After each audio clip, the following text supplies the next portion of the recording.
Tonight's call starts the way a lot of modern conversations do, with good intentions and vague language. She says she wants a nice man, a family man, a responsible man, a man of faith. But as Kevin begins asking practical questions, location, children, finances, lifestyle, the picture becomes clear very quickly. She wants 3 to 5 kids, to be a stay-at-home wife, to travel, to send her children to college, and to live in one of the most expensive cities in the world. Yet there's no clarity on cost, income, or trade-offs. Only confidence that it should somehow work out. Because wanting a family isn't enough. Wanting a provider isn't enough. And calling a man nice doesn't magically fund a multi-million-dollar lifestyle. Hit like, subscribe, and support Kevin Samuel's original channel to help keep his legacy alive. Hey, Buddha bless. Hi. Buddha bless.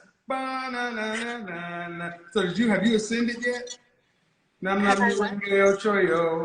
It's Nam Myoho Renge Kyo. It's not. Yeah, that is. Nappy head who? Nam Myoho Renge Kyo. You call me a nappy head hoe? What you say? There's some black people over here. You can't call nobody nappy head hoe.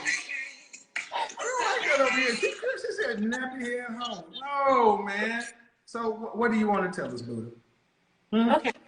Well, I think what you are doing, correct me if I'm wrong, is trying to get women to be more respectful to men?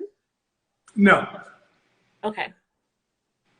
What I'm trying to do is help women understand what the kind of men they want from a woman. Can you help me? What kind of man do you want? I want a nice, responsible man. I want a family man, a businessman, a man who likes to read, pray. A man who likes to read and do what? Pray. You want a family man, a nice man, a responsible man, a man who likes to pray, a businessman, a man who likes to read? How old? Under 40. That's a big age range. Oh, above 25. 28. How old are you? 28. You want children? I want them. How many? 3 to 5. What state do you live in? New York. City? New York. New York State or New York City? New York City in New York. Okay. Do you want to be a stay-at-home wife? Yes, but I like to work. Did you go to college? Yes. Did you finish college? Finish is like PhD or finish Finish is with like... bachelor's, graduate. I have a bachelor's. In what? Education. Okay, so you're broke. All right. Yeah. Yeah, you're broke. Yeah, you're broke. And how much money would a man need to make in New York City to raise a family of 5, have a wife and him, so 7 people? Well, I don't have to stay here. But, okay, but you're going to have to meet him there, so we start. Okay, a lot. I don't even know. That's the problem. See, when I asked you what you want in a man, you said all these things, but then it gets right down to it, and you ladies really want a lifestyle that comes attached to money. How much does it cost to have 5 kids when the average child in this country is around $300,000 per kid, middle class? Do you want your kids to go to college? Of course, but I don't know much Hold about on. Do you want to be able to travel domestically and internationally with your family? Yes. Okay, so you're talking about kids that are $500,000. You want $2.5 million worth of kids plus you and him. How much would your husband need to make since you're going to be a stay-at-home wife? Like you said, millions. Right. So that's much more than a nice man, a businessman, a family man, a man who prays, a man who likes to read. You want a rich man. Because he has to be rich and then all those other things, ma'am. I listen very well, and I'm too good at what I do. Don't play. You want a rich man. How tall are you? 5'11". Dress size? 10. How much you weighed last time you weighed yourself? 190. Okay. On a scale from 1 to 10, fresh face out of the shower, your natural face, what'd you rank yours? Just your face. You can't use 7.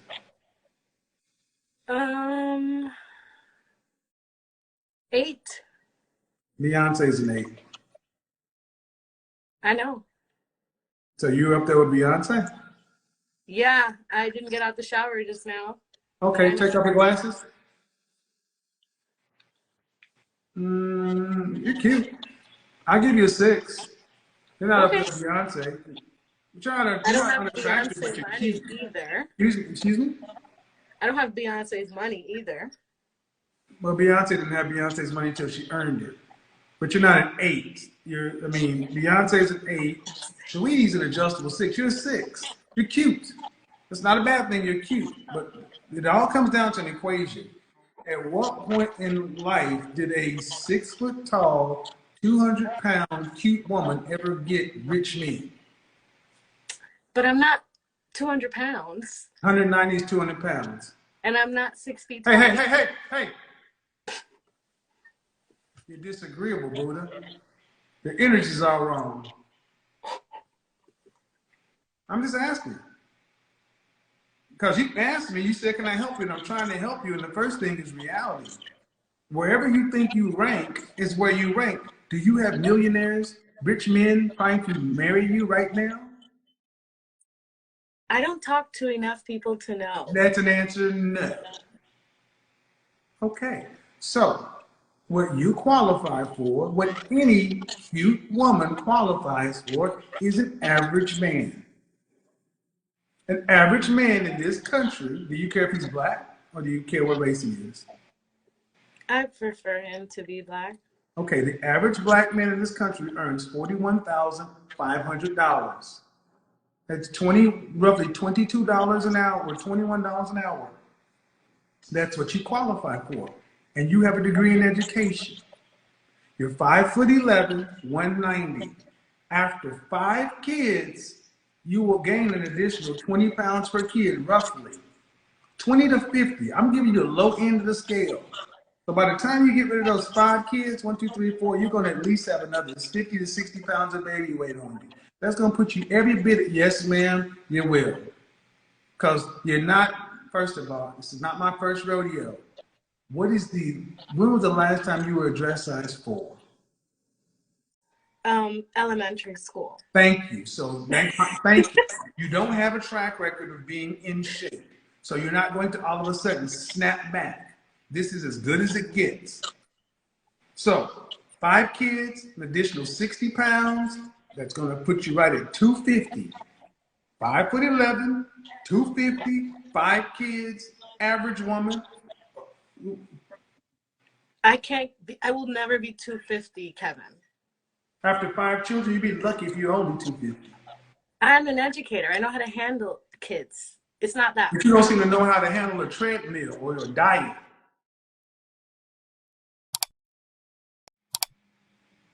Why aren't you 145 pounds right now, educator? I think that I'm going to go now.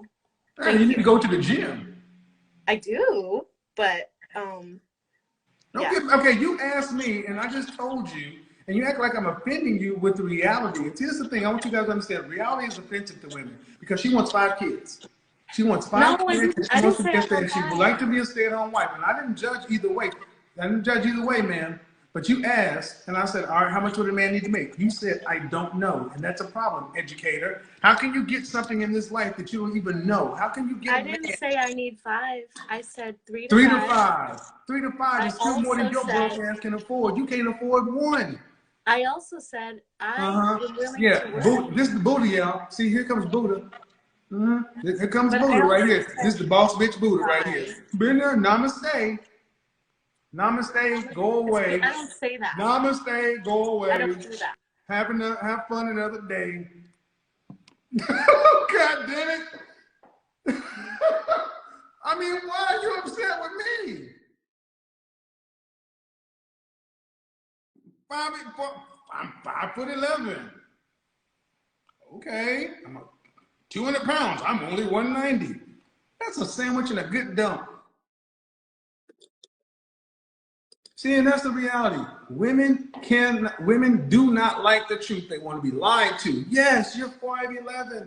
Yes, you want 3 to 5 kids in New York City as an educator. Yes, yes, yes, you can have it all. Your kids will have college and you can travel domestically, internationally, and all you have to do is pray to Buddha. It'll all happen. And yes, you will not only, she is going to be a woman that has babies and loses weight.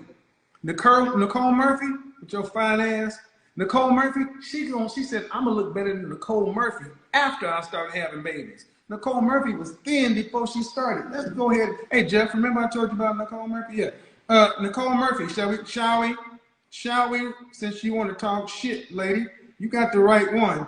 You should have played nice. That's a 5'10" woman with 4 or 5 kids. You see what she's doing? It's called exercise. You see what she's doing? It's called exercise. It's called exercise. When's the last time you did that other than exercise your mother flipping mouth? What's she doing? Let's see, I take my protein shakes and all other kind of shit. You know, that's a woman who, you talk about you at 8. Sorry. No, you're not on this level. And she's 50 and has already done what you said. She's still working out. This is what's wrong with that bad bitch, boss chick, about time Lizzo ass energy. Chill my ass. I'm going to go ahead. Go on ahead. See that thing right there, man? That's called a midriff. You ain't seen one of them since your ass was like going to recess, getting chocolate milk and chasing ice cream. God damn it. You ain't seen one of them since your ass was on the monkey bars doing seesaw. Nicole, tell us something. Nicole Murphy be like, I do not like this guy. I do not endorse any of this shit this guy is talking about. He's using my name in vain. I'm going to hit him with the power of the gray eyes. I'm going to use my dark side omega beams and hit this motherfucker with the power of the gray eyes.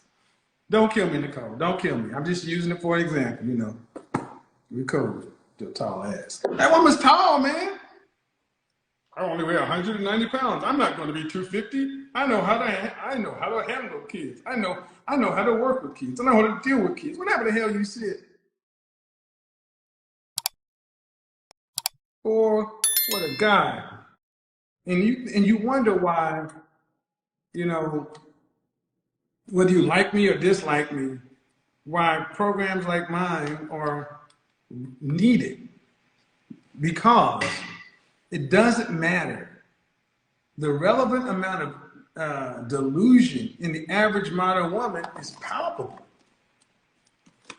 To the point to where you're mad at me because your ass decided to, you know, go to Chick-fil-A and get the Dunkin' Donuts. I didn't do that to you. Stop going to fucking White Castle. I didn't do it to you. Well, Buddha will help me. I'm sorry, I didn't do it. Ain't my fault. Oh my God. They're like, Kevin, that was unnecessary. You did not have to do that to that girl. You should have just left her alone. Why? You see what she did? Acting crazy. All right, y'all, I got to get up out of here. We're gonna on the way out, we're gonna hold on. We're gonna have to give her the power of hold on, let me do it for you. We're gonna have to do it for you. We're gonna have to give her the power of I'm going to hell. But y'all coming with me, damn it. I'm going to hell and y'all are coming with me.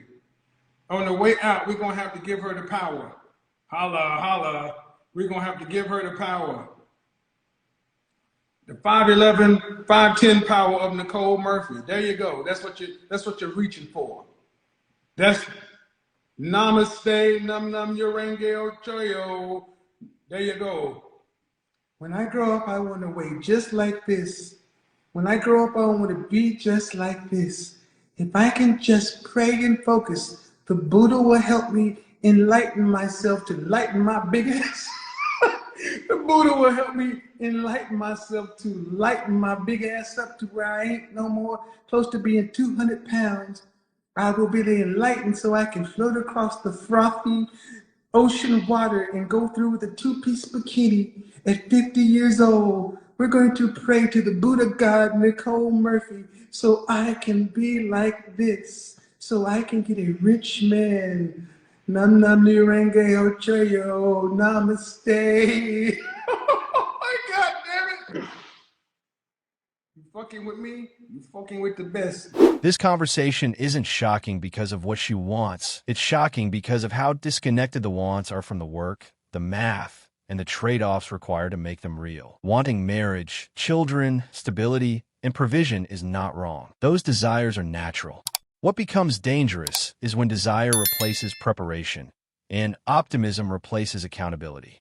What you just watched wasn't a man tearing down a woman. It was reality interrupting a fantasy. Because life does not negotiate with intentions. It only responds to structure, consistency, and alignment. You don't get to plan a future based on vibes, faith language, or vague ideas of niceness. Families are built on logistics. Children are raised on resources. And lifestyles are sustained by numbers, not affirmations. This is where modern dating conversations often collapse. People speak in emotional terms, love, faith, partnership, but avoid the unromantic details that actually determine outcomes. Cost of living, income distribution, time investment, physical health, fertility windows. None of these disappear just because someone believes they deserve more. Reality doesn't reward belief. It rewards readiness. The hardest truth here is this: standards don't exist in isolation. Every requirement you place on a future partner automatically places a burden on yourself, whether you acknowledge it or not. Wanting a high-earning man means competing in a smaller pool. Wanting multiple children means understanding physical and financial limits. Wanting to stay home means accepting dependency. You can't want independence, luxury, freedom, and protection all at once without offering something that justifies the exchange. And that's the part most people avoid. Not because they're evil, but because self-evaluation is uncomfortable. It's easier to believe the right person will magically appear than to confront the possibility that the plan itself is flawed. It's easier to talk about faith than discipline. Easier to talk about destiny than probability. Easier to talk about love than sacrifice. What this conversation ultimately exposes is a pattern, not one woman's mistake, but a cultural habit. We teach people to dream big, but we don't teach them to audit those dreams. We encourage ambition without teaching alignment. And then we're surprised when disappointment becomes common and resentment becomes the default. This isn't about settling. It's about selecting correctly for your stage of life, your market position, your strengths, and your limitations. The people who build lasting families aren't the ones who demand the most. They're the ones who understand the exchange and show up prepared to honor it. At the end of the day, clarity is kindness. Not because it feels good, but because it prevents wasted years. You don't lose by adjusting your expectations. You lose by chasing an illusion long after reality has given you the data. That's the lesson here. Not judgment, not mockery, just truth. Spoken plainly, because pretending otherwise doesn't change the outcome. And that's why conversations like this matter.